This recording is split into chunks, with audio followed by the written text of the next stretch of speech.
Bismillahirrahmanirrahim. Innal hamdalillah nahmaduhu wa nasta'inuhu wa nastaghfiruh wa na'udzu billahi min shururi anfusina wasayyiati a'malina may yahdihillah fala mudhillalah wa may yudlilhu fala hadiyalah. Asyhadu an la ilaha illallah wahdahu la syarikalah wa asyhadu anna Muhammadan abduhu wa rasuluhu alladzi la nabiyya ba'da amma ba'du. Yaqulullahu ta'ala fi kitabihil karim, a'udzu billahi minasyaitonir rajim.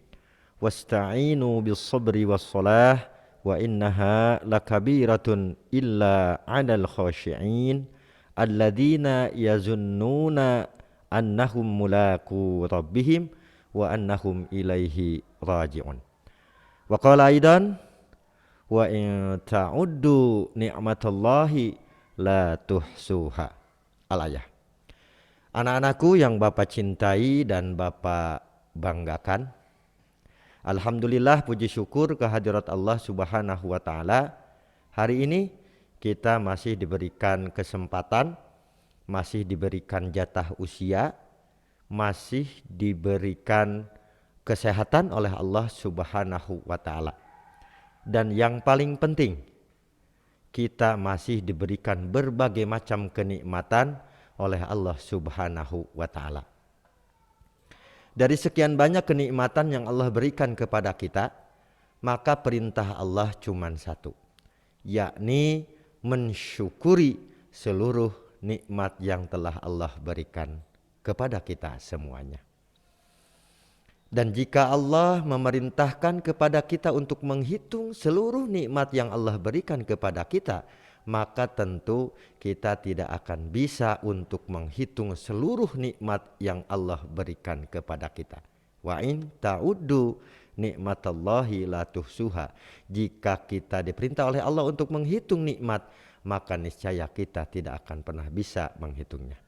Baik anak-anakku, sebagai salah satu bentuk syukur kita kepada Allah adalah dengan cara menjalankan seluruh perintah-perintah Allah dan Rasulnya. Baik itu yang wajib ataupun yang sunnah. Nah anak-anakku, pada kesempatan ini insya Allah kita sekolah SDI Al-Amanah akan mengadakan sholat duha. Ya, insya Allah kalian akan mengerjakan sholat duha di rumah masing-masing. Dan Bapak Ibu Guru juga akan melaksanakan di sekolah SDI Al-Amanah. Namun sebelumnya perlu Bapak sampaikan apa yang dimaksud dengan sholat duha, kemudian berapa jumlah rakaatnya, kemudian bagaimana tata cara pelaksanaan sholat duha itu sendiri. Insya Allah pada kesempatan ini akan Bapak jelaskan. Nah anak-anakku yang Bapak cintai, sholat duha adalah sholat sunnah. Artinya di luar yang wajib. Jika kita melaksanakan sholat sunat duha, maka tentu kita akan mendapatkan pahala dari Allah Subhanahu wa ta'ala. Dan bagi yang tidak mengerjakan sholat duha tentu tidak apa-apa. Tetapi yang perlu jadi catatan adalah kita akan rugi. Kenapa rugi? Karena orang yang melaksanakan sholat duha akan mendapat pahala, sedangkan kita tidak mendapat pahala karena kita tidak melaksanakan sholat duha. Baik, menurut hadis Rasulullah SAW, Rasul pernah mengatakan bahwasanya kekasihku mewasiatkan aku 3 perkara. Puasa 3 hari di setiap bulan atau sering disebut dengan saum ayyamul bid, 2 rakaat sholat duha, dan sholat witir sebelum tidur. Nah, salat duha adalah salat sunat yang dilakukan setelah terbit matahari sampai menjelang masuk waktu zuhur. Artinya sholat duha itu dilakukan pada saat matahari sedang naik, kira-kira pukul 9 tepat sampai kira-kira pukul 10.30. Nah, anak-anakku yang Bapak banggakan dan Bapak cintai, ya, sholat duha itu bisa dilakukan dengan 2 rakaat, bisa dilakukan dengan 4 rakaat, bisa dilakukan dengan 8 rakaat, 4 rakaat dengan 1 kali salam, 8 rakaat dengan 1 kali salam. Bahkan Rasul dalam hadisnya dikatakan wa yazid masya Allah, kadang-kadang lebih dari 8 rakaat. Artinya rakaat jumlahnya tidak terbatas, sesuai dengan kemampuan kita masing-masing. Nah, jadi anak-anakku yang Bapak banggakan, sholat duha adalah sholat yang dilaksanakan ya pada pagi hari, yaitu ketika menjelang masuk waktu zuhur. Kira-kira pukul 9 sampai dengan pukul 10.30. Nah, anak-anakku yang selanjutnya, sebagaimana yang disabdakan oleh Nabi Muhammad Shallallahu Alaihi Wasallam terkait dengan sholat duha, bahwa ternyata di dalam tubuh kita itu ada 360 tulang rusuk yang Allah ciptakan. Nah, maka seyogyanya 360 tulang rusuk yang ada di dalam badan tubuh kita hendaknya bersodakoh. Jadi dia memiliki hak untuk bersodakoh. Jika kemudian kita bersodakoh dengan sebanyak tulang rusuk tersebut, tentu akan terasa berat dan banyak sekali.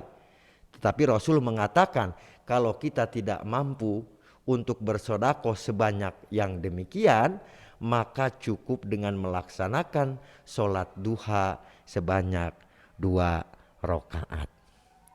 Nah, anak-anakku yang Bapak banggakan, Rasul mengatakan di dalam hadis yang lainnya, mengapa mereka tidak tahu bahwa sholat sunnah di lain waktu ini lebih utama?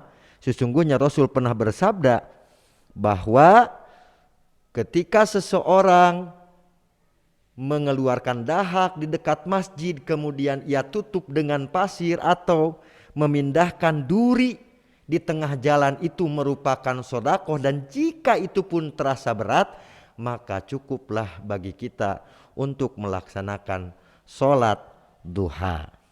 Nah, anak-anakku yang terakhir, Rasul mengatakan dalam sebuah hadis, di pagi hari ada kewajiban bagi seluruh persendian. Nah, persendian yang Bapak sebutkan 360 tulang rusuk tadi, untuk bersedekah. Maka setiap bacaan tasbih adalah sedekah, setiap bacaan tahmid adalah sedekah, setiap bacaan tahlil juga adalah sedekah, dan setiap bacaan takbir adalah sedekah. Demikian juga amar ma'ruf nahi mungkar juga merupakan sedekah. Semua ini bisa dicukupkan dengan melaksanakan sholat duha sebanyak 2 rakaat. Ini hadis riwayat Muslim nomor hadis 720. Nah, anak-anakku yang Bapak banggakan, jadi sekali lagi ya, insya Allah kita akan melaksanakan sholat duha. Kalian melaksanakan di rumah, insya Allah Bapak dan Ibu guru pun akan melaksanakan di sekolah. Nah, bagaimana tata cara pelaksanaannya? Tata cara pelaksanaan dari sholat duha itu sendiri sama seperti sholat-sholat pada umumnya. Tentu harus diawali dengan sucinya ya badan kita, anggota badan kita, tempat sholat kita dari najis. Juga kita harus terbebas dari hadas kecil. Bagaimana cara membersihkan hadas kecil? Yaitu dengan berwudu terlebih dahulu. Nah, caranya bagaimana? Nah, salat duha minimal 2 rakaat dan maksimal tidak terbatas. Ya, dilakukan secara munfarid, juga bisa dilakukan secara berjamaah sebagai bentuk pelajaran bagi kita. Caranya adalah pertama, niat salat duha kita lakukan di dalam hati. Nah, kemudian takbiratul ihram, Allahu Akbar. Setelah itu kemudian membaca doa iftitah, membaca surah Al-Fatihah, membaca satu surat dalam Al-Quran yang kita hafal. Ya, menurut para ulama lebih baik kita membaca surah Asy-Syams ya di rakaat pertama, dan rakaat kedua kita membaca surah Al-Lail. Setelah itu ruku, membaca tasbih 3 kali, kemudian bangkit dari ruku atau i'tidal dan membaca bacaannya. Sujud pertama membaca tasbih, kemudian setelah itu duduk di antara 2 sujud ya, membaca bacaannya, kemudian sujud kedua dan membaca tasbih 3 kali. Setelah rakaat pertama selesai, lakukan rakaat kedua sebagaimana cara yang tadi disebutkan di atas. Kemudian tasyahud akhir. Setelah selesai maka membaca salam 2 kali. Rakaat-rakaat selanjutnya dilakukan sama seperti contoh di atas. Nah, anak-anakku, itulah terkait sekelumit tentang sholat duha. Mudah-mudahan kita termasuk ke dalam kelompok muyassarun li amalin sholihin.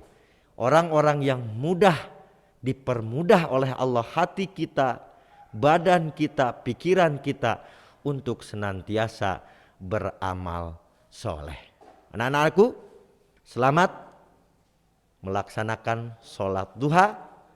Mudah-mudahan kita termasuk orang-orang yang dikasihi dan dicintai oleh Allah Subhanahu wa ta'ala. Aqulu qouli hadza wa astaghfirullaha li wa lakum. Assalamualaikum warahmatullahi wabarakatuh.